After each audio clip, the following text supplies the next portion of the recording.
le mouridisme, ou la voie de l'imitation du prophète. En 1888, il fonde le village de Touba, dans un lieu austère et retiré.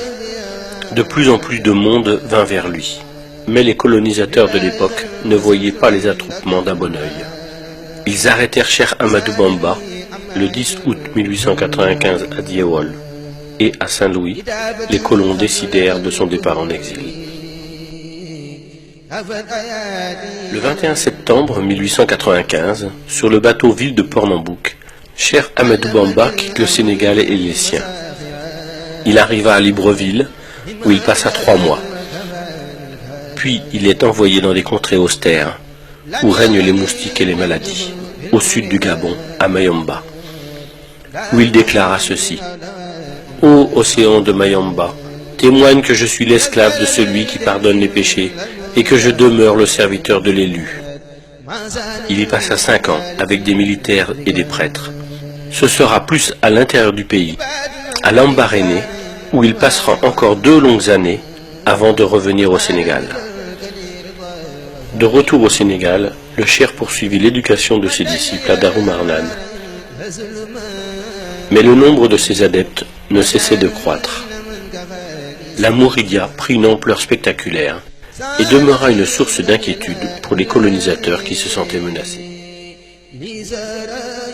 C'est alors que le colonisateur décida de l'exiler 5 ans en Mauritanie, où se trouvait un grand érudit, Cheikh Sidia Baba. Et le cheikh déclara ceci: « Je ne fonde pas mes espoirs sur le soutien d'un ami, ni ne crains l'attention d'un ennemi. Je suis entièrement confié à Dieu. »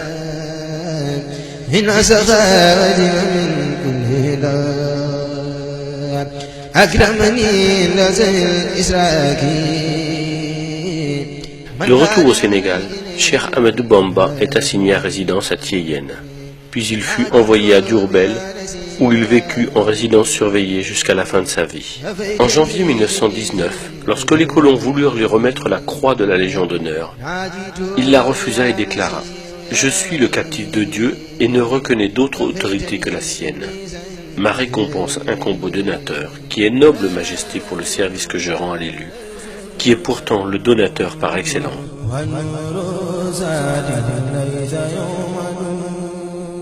En novembre 1925, Cheikh Ahmadou Bamba demande aux autorités coloniales une autorisation de construire une mosquée à Touba. Le 19 juillet 1927, Cheikh Ahmadou Bamba est rappelé à Dieu.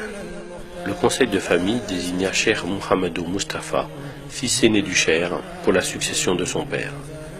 Le nouveau khalife fut chargé de la gestion des chantiers de la Mouridia, dont le plus important était sans conteste celui de l'édification de la mosquée de Touba. Pour mener à bien cette lourde tâche, son père avait loué les services d'un administrateur, en l'occurrence M. Tahiri, commandant du cercle de Thiès. M. Tahiri dilapida les fonds qui lui avaient été confiés. C'est alors que Cheikh Moustapha Mbaké décida de reprendre à son compte les travaux, mais il fut confronté à l'acheminement du matériel de construction. En effet, le matériel lourd ne pouvant se porter à tête d'homme ni à dos d'animal. La construction du chemin de fer était devenue un impératif pour la communauté mouride. 1500 hommes furent mobilisés pour réaliser 50 km de voies ferrées. Et en mars 1931, les trains pouvaient arriver à Touba. Ainsi, les travaux de la grande mosquée se sont déroulés sans arrêt de 1932 à 1939. Mais la Seconde Guerre mondiale éclata et le 1er septembre 1939, Cheikh Moustapha fit arrêter les travaux. La mosquée avait pris de la hauteur, les esquisses des minarets étaient sorties. 3000 hommes marchaient à pied pour acheminer les pierres de la carrière de Ndok. En 1945, Cheikh Moustapha s'éteignit à Touba, laissant derrière lui une communauté meurtrie mais très soudée. En 1949, les travaux reprirent, et les mourides sont ainsi parvenus à ériger la grande mosquée dans un impressionnant travail de fourmi qui actuellement leur vaut cette hargne, cette bravoure, ce sens de la générosité et du sacrifice, mais aussi de l'efficacité dans le travail. La mosquée fut inaugurée par Cheikh Mohamed Fadel Mbaké, alors deuxième khalife. La ville de Touba est devenue aujourd'hui une grande cité religieuse. Dans la vision de Cheikh Ahmadou Bamba, Touba devrait réunir les conditions idéales pour répondre aux besoins nécessaires, aussi bien de la vie spirituelle que de la vie temporelle. Alors, animé par sa conviction que seul Dieu pouvait lui accorder sa faveur de venir à Touba, il s'est adressé à lui sous forme de prière, et c'est uniquement à ce sujet qu'il a écrit son livre intitulé Matlabul Fawzaini, c'est-à-dire Quête de la double réussite.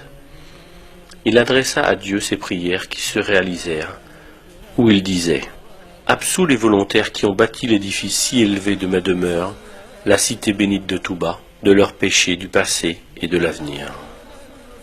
Fais que cette cité soit un lieu d'adoration de Dieu le miséricordieux et de rejet de Satan le banni. Faites de ma demeure, la cité bénite de Touba, un lieu où on plonge dans la voie de l'obéissance et de la tradition de l'envoyé.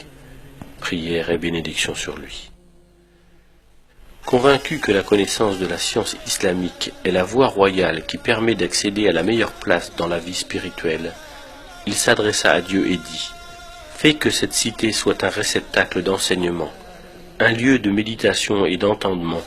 Fais qu'elle soit un lieu d'éducation et un magistère d'enseignement. » Dans le domaine du temporel, Cheikh Ahmadou Bamba avait bien compris que la réussite économique est un facteur déterminant dans l'accomplissement des obligations religieuses dans toute société, car elle assure sécurité et stabilité.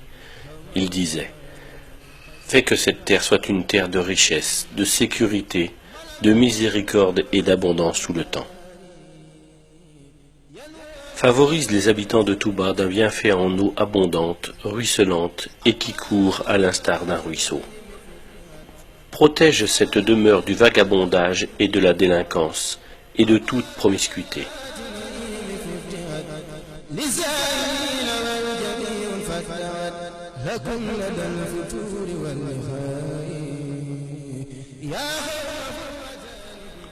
À Touba, l'alcool et toutes sortes de drogues, ainsi que l'indécence, sont interdits.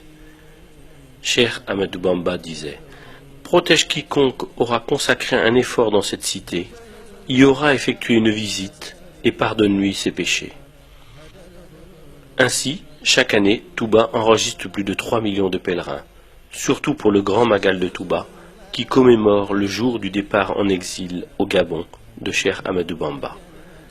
Le Grand Magal est une action de grâce. Cheikh Ahmadou Bamba disait « Quiconque te rend visite pour solliciter tes biens, comble-le de faveur et de bonté si tu es riche, mais ne thésaurise jamais ta fortune par crainte de pauvreté. C'est Allah le Très-Haut qui t'a offert cette richesse. Si tu la dépenses délibérément pour son amour, il te restituera tout ce que tu auras dépensé. » Pour la lecture du Saint-Coran, Cheikh Ahmadou Bamba disait « Quiconque veut parvenir à proximité d'Allah doit lire le Coran sans jamais l'abandonner.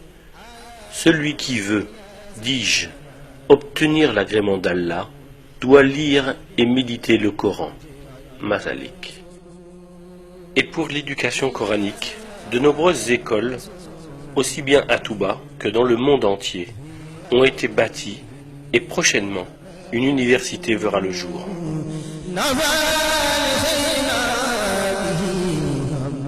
Les mausolées des grands dignitaires mourides sont souvent au pied de la mosquée. Ainsi, après une prière pour honorer le fondateur, les mourides prient en hommage aux successeurs de Cheikh Ahmadou Bamba et de la famille. Touba, créé en 1888 par Cheikh Ahmadou Bamba, a grandi après sa mise en terre en 1927.